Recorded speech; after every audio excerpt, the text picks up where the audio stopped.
Então, pessoal, bom dia. Hoje eu vou passar para vocês a atividade 2 e a atividade 3. Eu vou passar as duas juntas porque elas são muito pequenininhas, ok? Lembrando, pessoal, quem está fazendo tem que, tem que ir na escola pegar esse livro aqui, tá bom? Esse livro vai ser doado, vai ser dado a cada aluno. É o São Paulo Faz Escola, caderno do aluno, terceiro bimestre, ok? E eu já tinha passado para vocês essa semana a atividade 1, já passei, ela é uma atividade grandinha, né? 6 perguntas. Aí a gente tem aqui, ó, na página 92, a atividade 2 e na mesma página também a atividade 3. As duas são bem pequenas. A atividade 3, pessoal, são só essas 4 perguntas aqui, ó, tá? Você tem que ler o texto, você tem que ler todo esse texto aqui, tá? E você tem que responder essas 4 perguntas. E atividade 2, professor? Atividade 2 é essa aqui, ó, bem curta. Ó, na atividade... Opa, virou a página que eu tô aqui fora, né? Tá um pouco de vento aqui. Mas vamos lá. A atividade 2, pessoal, é uma pergunta só, ok? A pergunta 2, professor, a pergunta 2 eu cancelei. Por quê? Ó, prepare com o grupo a apresentação. Então, nós não vamos ter isso, tá? Não tem como fazer isso online, só tem como fazer isso na sala de aula, tá? Bom, o que é para fazer, professor? É para fazer uma música, tá bom? Vamos lá, ó. Vou ler para vocês a atividade, vocês podem acompanhar aí, abrir na página 92 e acompanhar. A cantiga trovadoresca, ou seja, aquela cantiga que nós estamos estudando lá da Idade Média, ela pode ser classificada em 2 grupos. Ou ela é lírica, ou ela é satírica. Pessoal, nós não estudamos ainda as cantigas líricas, nós só estudamos as satíricas, lembra? A chamada cantiga de maldizer e a cantiga de escárnio. E nós só estudamos a de escárnio, a de maldizer nós não estudamos pelas razões que aparecem no vídeo da aula de ontem, ok? Nós só estudamos as cantigas de escárnio, que é uma espécie, uma música de humor satirizando alguém, ok? Que não é falado quem é, o nome da pessoa não é dita, não é colocado o nome, é colocado apenas uma característica, o fato dela ser feia, ou o fato dela ser o quê? Doida, ou o fato dela ser alguma característica ruim, não sei, ok? Vamos lá, ó. As cantigas se subdividem em cantiga de amigo, de amor, de escárnio e de maldizer. Então, cantiga de amigo e cantiga de amor são cantigas líricas. Cantiga de escárnio e de maldizer são cantigas satíricas. As líricas nós não vamos estudar hoje, tá? Eu vou passar a tarefa para vocês, mas nós não vamos estudar as líricas, ok? A cantiga de amigo e cantiga, ó, cantiga de amigo e cantiga de amor, nós não vamos estudar agora. Depois eu passo para vocês em uma outra aula mais sucinto, ok? Nós só vamos trabalhar com a de escárnio, tá? Ok?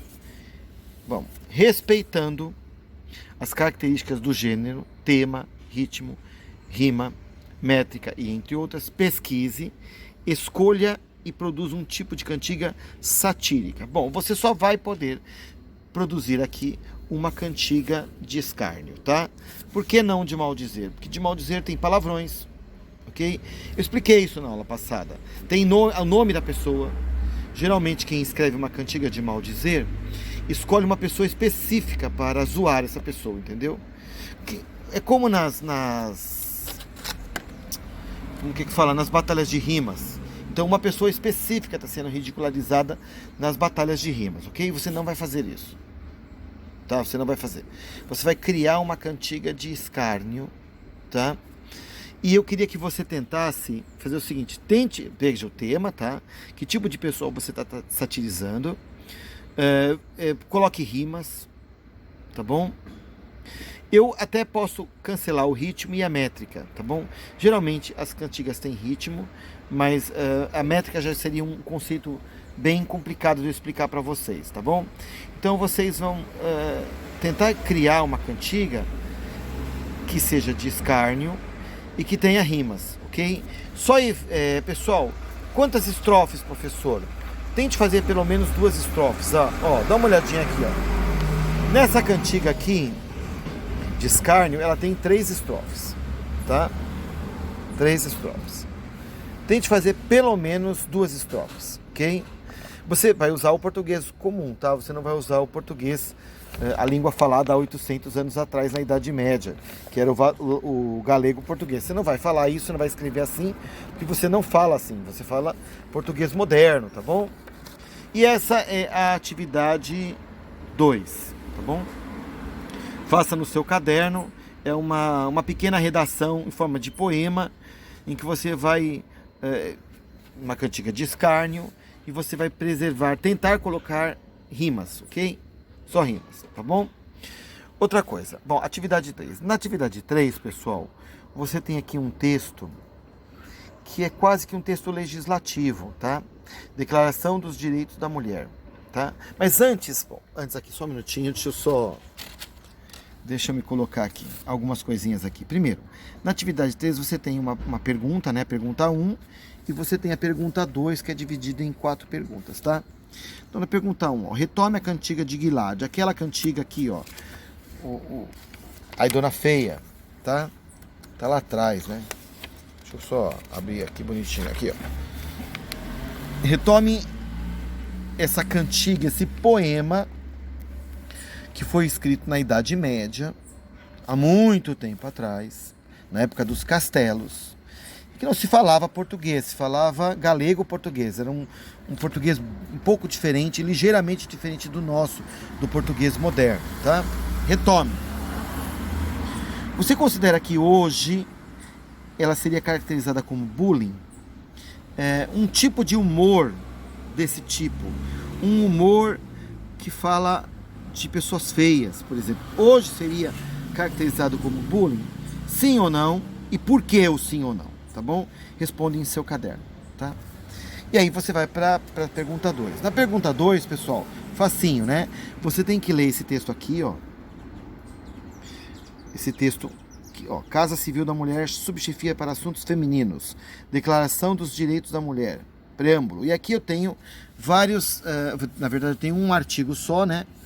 Como se fosse uma lei, um texto de legislação. E aí você tem artigos, você tem aqui, ó, parágrafos, tá certo? Itens, subitens. Você tem toda uma estrutura ligada a textos de legislação, a textos como se fosse uma Constituição dos Direitos, né? Ou a Constituição Federal, ou o ECA, por exemplo, né? Estatutos. É um texto parecido com textos de estatutos, parecido com textos legislativos. Se a gente fosse classificar o gênero desse texto aqui, ele está no mesmo gênero do Estatuto da Criança e do Adolescente, no mesmo gênero da Lei de Diretrizes e Bases da Educação, no mesmo gênero da Constituição Federal do Brasil, e assim por diante. Ou seja, ele teria colocado no gênero de leis, de legislações, tá bom? E aí você vai ler isso aqui e você vai responder essas 4 perguntinhas aqui, ó. Pergunta 2A, pergunta 2B, pergunta 2C e pergunta 2D. Só a resposta. Não cabe aqui, pessoal, não cabe. Não dá para você fazer na apostila. Você vai fazer a atividade 3 e a atividade 2 no caderno. Vai tirar uma foto e vai me mandar, ok? Pessoal, é só isso, é bem simples. Daqui a pouco eu posto as atividades 4 e atividade 5, ok? 4 e 5, ok? Obrigado, pessoal, é isso aí.